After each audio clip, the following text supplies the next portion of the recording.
আসসালামু আলাইকুম ওয়া রাহমাতুল্লাহি ওয়া বারাকাতুহু। নাহমাদুহু ওয়া নুসাল্লি আলা রাসূলিহিল কারীম, আম্মা বা'দ। ফাআউযু বিল্লাহি মিনাশ শাইতানির রাজীম। মা আসাবা মিন মুসিবাতিন ফিল আরদি ওয়ালা ফি আনফুসিকুম ইল্লা ফি কিতাবিম মিন ক্বাবলি আন নাবরাহা ইন্না যালিকা আলাল্লাহি ইয়াসীর লিকাই লা তা'সাউ আলা মা ফাতাকুম ওয়ালা তাফরাহু বিমা আতাকুম ওয়াল্লাহু লা ইউহিব্বু কুল্লা মুখতালিন ফখুর। প্রিয় দিনী ভাইরা, আমরা ইতিপূর্বে আল্লাহ তাআলার জিকির সম্পর্কে বেশ কয়েক সপ্তাহ আলোচনা করেছি।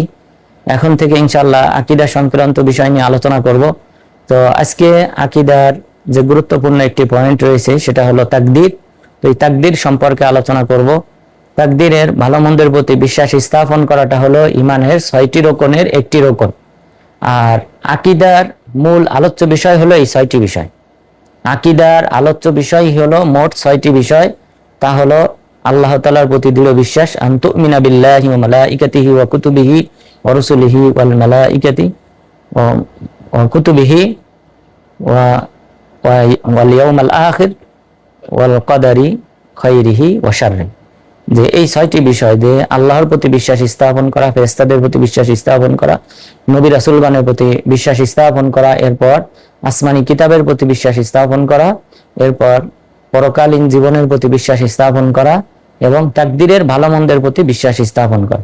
তো এই 6টি বিষয়ের প্রতি ঈমান করাটাই এটাই হলো আকীদার মূল আলোচ্য বিষয়। তো সেই মূল আলোচ্য বিষয়ের আমরা 6ষ্ঠ নাম্বার যে পয়েন্ট, তাকদীরের প্রতি ঈমান করা, এই পয়েন্ট নিয়ে আলোচনা করব। প্রথমত, আল্লাহ তাআলা সৃষ্টিকুল তথা আসমান জমিন সৃষ্টির 50,000 বছর পূর্বে সকল সৃষ্টিকুলের তাকদীর নির্ধারণ করেছেন। কে কখন খাবে, কি করবে, কখন উঠা বসা করবে, কোন সময় সে পৃথিবীতে আসবে, কোন সময় তার মৃত্যু হবে, এভাবে যাবতীয় সকল বিষয় আল্লাহ তাআলা আসমান জমিন সৃষ্টির 50,000 বছর পূর্বে লিপিবদ্ধ করেছেন। রাসূল সাল্লাল্লাহু আলাইহি ওয়াসাল্লাম বলেন, কাতাবাল্লাহু মাকাদিরাল খালাইকি ক্বাবলা আন ইয়াখলুকাস সামাওয়াতি ওয়াল আরদ বি50 আলফা সানা ওয়া আরশুহু আলাল মা। আল্লাহ তাআলা আসমান জমিন সৃষ্টির 50,000 বছর পূর্বে তাকদীর নির্ধারণ করেছেন। আর ওই সময় আল্লাহ তাআলার আরশ ছিল পানির উপর। তাহলে আল্লাহ তাআলার আরশ ছিল পানির উপর এবং ওই সময় আল্লাহ তাআলা আসমান জমিন সৃষ্টিরও 50,000 বছর পূর্বে তাকদীর নির্ধারণ করেন। কিভাবে নির্ধারণ করেন এই সম্পর্কে রাসূল সাল্লাল্লাহু আলাইহি ওয়াসাল্লাম বলেন, আউয়ালু মা খালাকাল্লাহুল কলাম ফাকালা লাহু উকতুব ফাকালা মাযা আকতুব ক্বালা উকতুব মাকাদিরাল খালাইক। আল্লাহ তাআলা সর্বপ্রথম যে জিনিসটি সৃষ্টি করেছেন তা হলো কলম। কলম সৃষ্টি করার পর আল্লাহ তাআলা কলমকে নির্দেশ দিলেন যে তুমি লিপিবদ্ধ করো। তখন কলম প্রশ্ন করলো, হে আল্লাহ, আমি কি লিপিবদ্ধ করব? তখন তিনি বললেন, যা কিছু ঘটবে মহাবিশ্বে সেগুলি তুমি লিপিবদ্ধ করে ফেলো। তখন কলম লিপিবদ্ধ করেছে। তাহলে এই হাদিস থেকে আমরা জানলাম যে আল্লাহ তাআলা প্রথম যে সৃষ্টিকুল সৃষ্টি করেছেন সেটা হলো কলম। তবে আলেমদের মাঝে ইখতিলাফ রয়েছে সর্বপ্রথম আল্লাহ তাআলা কোন সৃষ্টিকুল সৃষ্টি করেছেন। যেহেতু এই হাদিসে, আগের হাদিসে ওখানে উল্লেখ করা হয়েছে আসমান জমিন সৃষ্টির 50,000 বছর পূর্বে তাকদীর নির্ধারণ করা হয়েছে, কিন্তু ওই মুহূর্তে আল্লাহ তাআলার আরশটা ছিল পানির উপর। তার মানে আরশ এবং পানিটা যেন আসমান জমিন সৃষ্টিরও পূর্বে ছিল। এটা হলো আলেমদের অনেকের মত। আর কিছু কিছু আলেমগণ বলেছেন যে না, যেহেতু হাদিসে বলা হয়েছে সর্বপ্রথম যেটা আল্লাহ সৃষ্টি করেছেন সেটা হলো কলম, সুতরাং সৃষ্টিকুল আরশও একটা সৃষ্টিকুল। ঠিক অনুরূপভাবে পানিও আল্লাহর মাখলুক, সুতরাং পানি আরশ সকলের পূর্বেই আল্লাহ তাআলা কলমকে সৃষ্টি করেছিলেন এবং কলমকে লিখতে বলেছিলেন এবং কলম লিখেছিল। এই কারণে মহান রব্বুল আলামিন কলমের শপথ করেছেন, ওয়াল কলামি ওয়া মা ইয়াসতুরুন, কলমের শপথ এবং তারা যা লিপিবদ্ধ করে তার শপথ। তো মহান রব্বুল আলামিন কলমের মাধ্যমে সৃষ্টিকুলের সৃষ্টি লিপিবদ্ধ করেছিলেন এবং আসমান জমিন সৃষ্টির 50,000 বছর পূর্বে তথা মানুষ এবং জিন জাতি সৃষ্টির পূর্বে নয়, বরং আসমান এবং জমিন এটা আরো বহু আগে সৃষ্টি করা হয়েছে, মানুষ এবং জিন জাতিরও পূর্বে। তো আমাদেরকে এই তাকদীরের ক্ষেত্রে মোট 4টি বিষয়ের প্রতি ঈমান আনয়ন করতে হবে।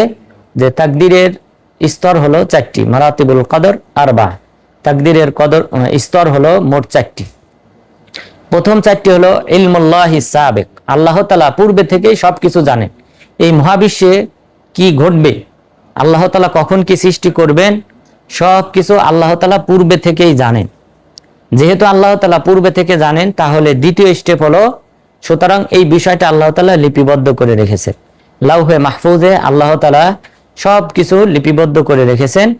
এরপর তৃতীয় স্তর হলো তাকদীরের প্রতি ঈমান আনয়ন করার আল ইরাদা, আল্লাহ তাআলার ইচ্ছা পোষণ। আল্লাহ তাআলা ইচ্ছা পোষণ না করলে এই মহাবিশ্বে কোনো কিছু ঘটে না।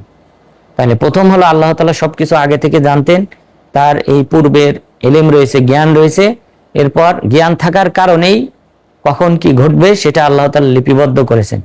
লিপিবদ্ধ করার পর এরপর যখন আল্লাহ তাআলা চাইবেন, আল্লাহ তাআলার ইচ্ছার বাইরে কোনো কিছু ঘটবে না। চাইলে পৃথিবীতে সেই সৃষ্টিকুল আসবে, ঘটবে, সৃষ্টি হবে। এরপর চতুর্থ স্তর হলো আল খালক, সৃষ্টি হওয়া। অর্থাৎ ইচ্ছা আছে আল্লাহ তাআলার, যেহেতু ইচ্ছা আছে, পূর্বের জ্ঞান আছে, লিপিবদ্ধ করা আছে, এখন আল খালক, সৃষ্টি, রূপদান করা। এটা হলো চতুর্থ স্টেপ।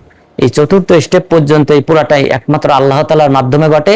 এই বিশ্বাস স্থাপন করাকেই বলা হয় তাকদীরের প্রতি ঈমান আনয়ন করা। তো এই তাকদীরের ভালো মন্দ দুইটাই আল্লাহ তাআলা লিপিবদ্ধ করেছেন।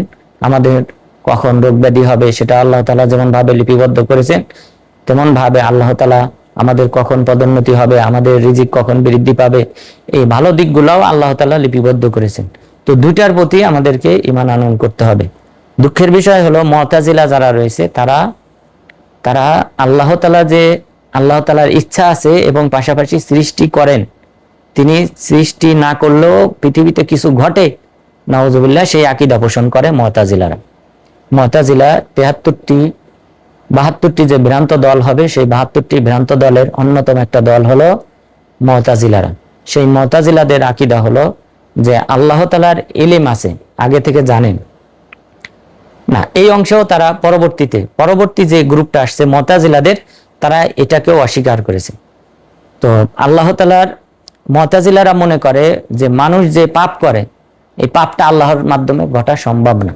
এটা আল্লাহ তাআলা লিপিবদ্ধ করে রাখেন নাই, আল্লাহ তাআলা ইচ্ছা পোষণও করেন না, বরং এটা বান্দাই করে।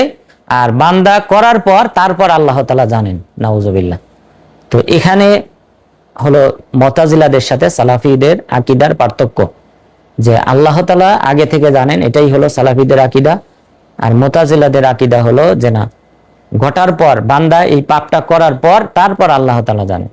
তো এখানে বিরাট পার্থক্য রয়েছে। যেহেতু আল্লাহ তাআলা 50,000 বছর পূর্বে লিপিবদ্ধ করে রেখেছেন, সুতরাং আল্লাহ তাআলা পূর্বে থেকেই জানেন।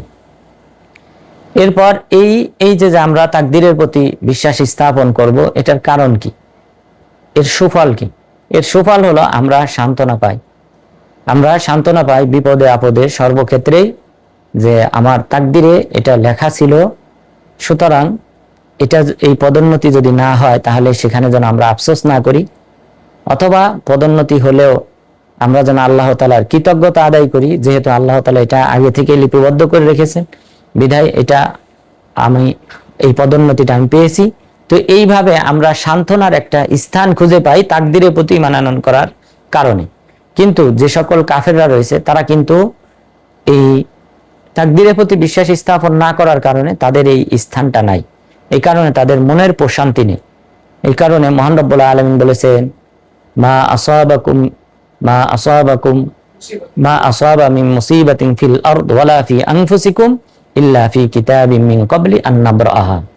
পৃথিবীতে যে সকল বালা মুসিবত হয়, বন্যা হয়, প্লাবন হয়, আগ্নেয়গিরি হয়, যেগুলি মানুষের জন্য ক্ষতিকর, এই মহা বিপর্যয়, পৃথিবীতে যে সকল বিপর্যয় ঘটে সেগুলি, এবং পাশাপাশি তোমাদের শরীরের মধ্যে যে সকল বিপদ আপদ আসে, অর্থাৎ রোগ ব্যাধি, বালা মুসিবত, অঙ্গহানি হওয়া, অ্যাক্সিডেন্ট হওয়া, এইভাবে যে বালা মুসিবত গুলি ঘটে, সেগুলি সবগুলি আমি ইতিপূর্বেই লিপিবদ্ধ করে রেখেছি।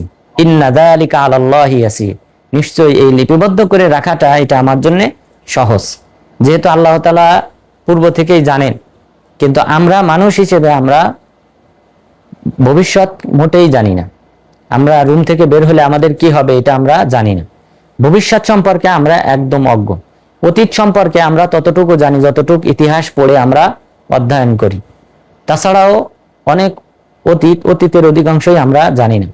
বর্তমান সম্পর্কে যেটা আমার স্বচক্ষে সামনে থাকে সেটাই শুধু জানি, কিন্তু আমার দৃষ্টির বাহিরে যেটা ঘটে সেটাও আমরা জানি না।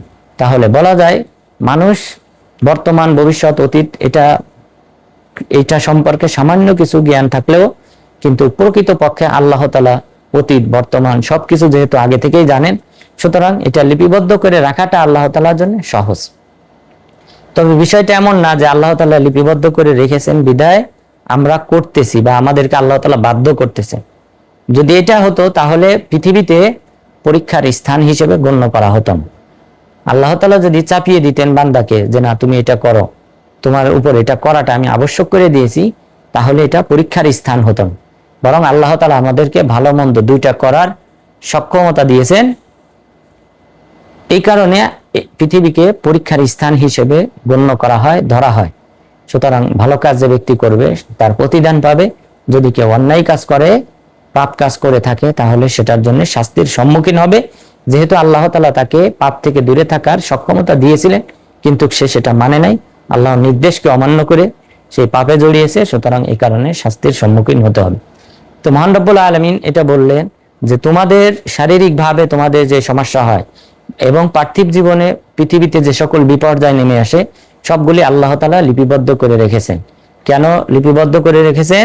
লিকাইলা তাসাউ আলা মা ফাতাকুম ওয়ালা তাফরাহু বিমা আতাকুম, যেন তোমরা দুশ্চিন্তাগ্রস্ত না হও যেটা ছুটে গেছে সে কারণ।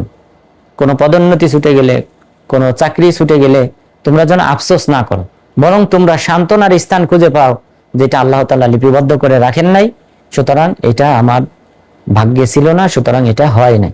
অন্তত পক্ষে এই সান্ত্বনাটা যেন আমরা পাই, এই কারণে মহান রব্বুল আলামিন এই তাকদীর নির্ধারণ করে রেখেছেন।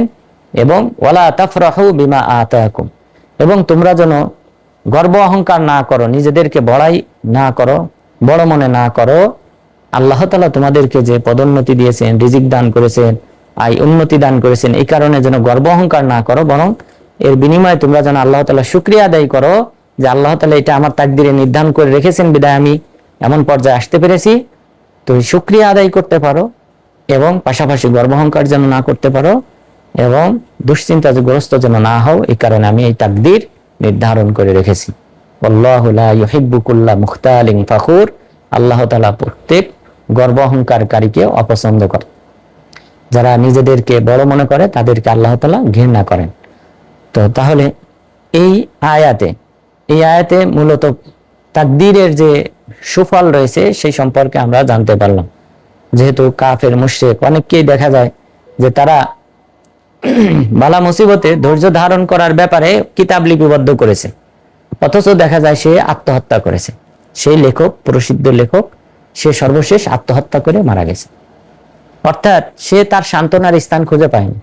যদি সে তাকদীরের প্রতি বিশ্বাস স্থাপনকারী হতো তাহলে সে সান্ত্বনা পেত যে না, আল্লাহ তাআলা আমার ভাগ্যে এই বিপদ লিখে রেখেছেন বিদায় বিপদটা হয়েছে। কিন্তু কাফেরদের মাঝে এই সান্ত্বনার স্থান নাই, যেটা মুসলিমদের মাঝে তাকদীরের প্রতি মানন করার মাধ্যমে যেটা হয়ে থাকে, মনের প্রশান্তি পেয়ে থাকে, সেটা অন্যদের মধ্যে নাই। এই কারণে রাসূল সাল্লাল্লাহু আলাইহি ওয়াসাল্লাম আবু হুরায়রা রাদিয়াল্লাহু আনহুকে লক্ষ্য করে বলেছিলেন, ওয়ারদা বিমা কসামাল্লাহু লাক তাকুন আগনান নাস, আল্লাহ তাআলা তোমার ভাগ্যে যেটা লিখে রেখেছেন তুমি সেটার প্রতি সন্তুষ্ট থাকো, তাহলে তুমিই হবে সবচেয়ে বেশি অভাবমুক্ত ব্যক্তি, সবচেয়ে বেশি ধনী ব্যক্তি। অর্থাৎ মানুষের প্রশান্তি যেটা, এটাই হলো প্রকৃত ধনাঢ্য। মনের প্রশান্তি যদি না থাকে, অর্থ সম্পদ, টাকা পয়সা থাকে, তাহলে কিন্তু প্রকৃত পক্ষে ধনী বলা হয় না।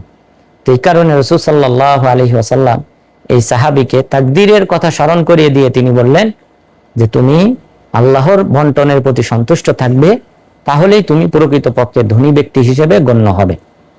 এছাড়াও এখানে আমরা সান্ত্বনা খুঁজে পাই এবং অন্য মানুষকে যেন আমরা দোষারোপ করতে না পারি। কারণ পার্থিব জীবনে দেখা যায় যে কোনো একটা পদোন্নতি বা চাকরি ছুটে গেলে আমরা অন্য ব্যক্তিকে দোষারোপ করি যে অমুকের কারণে হয়তো আমার এই চাকরিটা হয় নাই, অমুক ব্যক্তিরা হয়তো আমার বিপক্ষে কাজ করেছিল বিধায় আমার এই পদোন্নতি হয় নাই। তো এই যে আমরা দোষারোপ করি, এই দোষারোপ যেন না করি, সেই সান্ত্বনার অন্যতম একটা স্থান হলো তাকদীরের প্রতি বিশ্বাস স্থাপন করা। এই সম্পর্কে রাসূল সাল্লাল্লাহু আলাইহি ওয়াসাল্লাম আব্দুল্লাহ ইবনে আব্বাস রাদিয়াল্লাহু আনহুকে বলেছিলেন, ইযা সাআলতা ফাসআলিল্লাহ ওয়া ইযা ইসতাআনতা ফাস্তাইন বিল্লাহ ওয়া আলাম আন্নাল উম্মাতা লাবিজতামাউ আলা আন ইয়ানফাউকা বিশাইইন লা ইয়ানফাউকা ইল্লা বিশাই ক্বাদ কাতাবাহুল্লাহু লাক ওয়া লাবিজতামাউ আলা আন ইয়াদুররুকা বিশাই লাম ইয়াদুররুকা ইল্লা বিশাই ক্বাদ কাতাবাহুল্লাহু আলাইক রুফিআতিল আকলাম ওয়া জুফফাতিস সুহুফ। এটা একটা মহান হাদিস যে হে আব্দুল্লাহ ইবনে আব্বাস, তুমি যখন চাইবে আল্লাহ তাআলার কাছেই তুমি চাইবে, অন্য কোনো মাখলুকের কাছে তুমি কোনো কিছু চাইবে না। এবং যখন তুমি সাহায্য চাইবে একমাত্র আল্লাহ তাআলার কাছে চাইবে। কেননা জেনে রেখো যে সকল মানুষ, সমগ্র মানব জাতি সবাই যদি তোমার কোনো একটা উপকার করতে চায় তাহলে তারা সেটা করতে পারবে না। তবে যদি আল্লাহ তাআলা লিপিবদ্ধ করে রাখেন তাহলে সেই উপকারটা তারা করতে পারবে। আর যদি লিপিবদ্ধ করে না রাখেন তাহলে তারা সকলে মিলেও তোমার কোনো উপকার করতে পারবে না।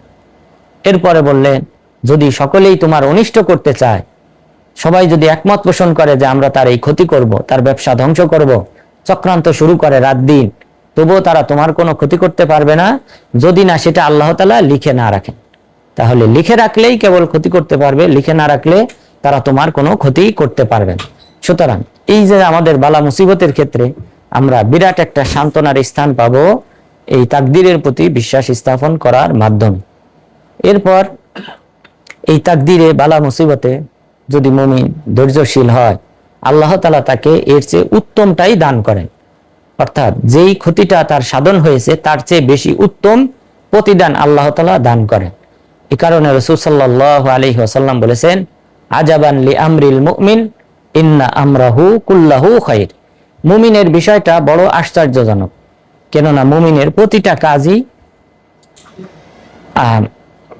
কল্যাণকর, প্রতিটা কাজই কল্যাণকর। ইন আসাবাতহু সাররা শাকার ফাকানা খায়রাল্লাহ ওয়া ইন আসাবাতহু দাররা সাবার ফাকানা খায়রাল্লাহ। যে মুমিনের যদি কোনো মুমিন যদি কোনো নিয়ামত প্রাপ্ত হয় তখন আল্লাহ তাআলা শুকরিয়া আদায় করে এবং এটা তার জন্য কল্যাণকর হয়। আর মুমিন যদি কোনো বালা মুসিবতে পতিত হয় তখন ধৈর্য ধারণ করে এবং সেটাও তার জন্য কল্যাণকর হয়। এরপর একটা নির্দিষ্ট দোয়া আছে, সেই দোয়াটা যদি পাঠ করে আল্লাহ তাআলা তার এই ক্ষতির উত্তম প্রতিদান দান করেন। রাসূল সাল্লাল্লাহু আলাইহি ওয়াসাল্লাম বলেছেন, মা মিন আবদিন মুসলিম তুসিবুহু মুসিবা ফায়াকুল বিমা আমারাল্লাহু আযজা ওয়া জাল ইন্না লিল্লাহি ওয়া ইন্না ইলাইহি রাজিউন আল্লাহুম্মা আজুরনি ফি মুসিবাতি ওয়া আখলিফ লি খায়রাম মিনহা। যে কোনো মুসলিম ব্যক্তি যদি বালা মুসিবতে আক্রান্ত হয় এবং বালা মুসিবতে আক্রান্ত হওয়ার পর সে যদি সেই দোয়া পাঠ করে, যেই দোয়া পাঠ করার নির্দেশ আল্লাহ তাআলা দিয়েছেন, অর্থাৎ ইন্না লিল্লাহি ওয়া ইন্না ইলাইহি রাজিউন, যে সম্পর্কে মহান রব্বুল আলামিন বলেছেন, আল্লাযীনা ইযা আসাবাতহুম মুসিবা ক্বালু ইন্না লিল্লাহি ওয়া ইন্না ইলাইহি রাজিউন। যে যখন তারা বালা মুসিবতে আক্রান্ত হয় তখন তারা বলে ইন্না লিল্লাহি ওয়া ইন্না ইলাইহি রাজিউন। এরপরের অংশটা হলো আল্লাহুম্মা আজুরনি ফি মুসিবাতি, হে আল্লাহ তুমি আমাকে এই বালা মুসিবতে উত্তম প্রতিদান দান করো, ওয়াখলিফ লি খায়রাম মিনহা, এবং তুমি এই ক্ষতির বদলা দান করো, এই ক্ষতির চেয়ে উত্তম বদলা দান করো। এই কথা যদি কেউ বলে ইল্লা আখলাফাহুল্লাহু খায়রাম মিনহা, আল্লাহ তাআলা তাহলে তাকে সে যে ক্ষতির সম্মুখীন হয়েছে তার চেয়ে উত্তম প্রতিদান দান করেন। এই হাদিসটি যিনি বর্ণনা করেছেন তিনি হলেন উম্মু সালামা রাদিয়াল্লাহু আনহা। উম্মু সালামা রাদিয়াল্লাহু আনহা তিনি বলেন, যখন আবু সালামা মারা যায়, আমার স্বামী আবু সালামা যখন মারা যায়, আল্লাহ রাসূল আসলেন, আসার পর আমাকে এই দোয়াটা পাঠ করতে বললেন। তখন আমি বললাম, আবু সালামা আইয়ুল মুসলিমিনা খায়র মিন আবি সালাম, আবু সালামার চেয়ে আবার কোন মুসলিম ভালো হতে পারে? তিনি প্রথম ব্যক্তি, যে ব্যক্তি প্রথম হিজরত করেছেন, অর্থাৎ হাবশাতে তিনি হিজরত করেছিলেন, মদিনাতে হিজরত করেছেন, মদিনাতে এসে মারা গিয়েছেন, তো তার চেয়ে আর উত্তম সাহাবী কে হতে পারে? তবু আমি এই বাক্যটা পাঠ করলাম। তখন আল্লাহ তাআলা আমাকে স্বয়ং রাসূল সাল্লাল্লাহু আলাইহি ওয়াসাল্লামকে দান করলেন। অর্থাৎ রাসূল সাল্লাল্লাহু আলাইহি ওয়াসাল্লাম ইদ্দত পূরণ হওয়ার পর উম্মে সালামা রাদিয়াল্লাহু আনহাকে বিয়ে করেছিলেন। সুতরাং আবু সালামার চেয়ে উত্তম ব্যক্তি নবী রাসূল সাল্লাল্লাহু আলাইহি ওয়াসাল্লামকে তিনি পেয়েছিলেন এই দোয়া পাঠ করার কারণ। সুতরাং এই তাকদীরের প্রতি বিশ্বাস স্থাপন করার মাধ্যমে আমরা আমাদের যদি কোনো ক্ষয়ক্ষতি হয় তাহলে উত্তম প্রতিদান পাবো, এবং সেই বিশ্বাস রাখতে হবে। এবং পাশাপাশি আমরা সান্ত্বনার স্থান খুঁজে পাই যে এই তাকদীরের প্রতি ঈমান আনয়ন করার মাধ্যমে, সেটা ভালোর ক্ষেত্রে হোক অথবা মন্দের ক্ষেত্রে হোক, ভালোর ক্ষেত্রে হলে আমরা অবশ্যই শুকরিয়া আদায় করব, তাহলে এটা আমাদের জন্য কল্যাণকর হবে। মন্দের ক্ষেত্রে হলে তাহলে আমরা ধৈর্য ধারণ করব, এবং পাশাপাশি নির্দিষ্ট যে দোয়াটার কথা বললাম এই দোয়াটা পাঠ করব, তাহলে আল্লাহ তাআলা আমাদেরকে এই ক্ষতির চেয়ে উত্তম বদলা দান করবেন। তো আল্লাহ তাআলা যেন আমাদের সবাইকে এই তাকদীরের প্রতি বিশ্বাস স্থাপন করার মাধ্যমে আল্লাহ তাআলার নৈকট্য অর্জন করার তৌফিক দান করেন এবং পরিপূর্ণ ঈমানদার হওয়ার তৌফিক দান করেন। আমিন। ওয়া সাল্লাল্লাহু আলা নবিয়িনা মুহাম্মদ ওয়া আলা আলিহি ওয়া সাহবিহি আজমাইন।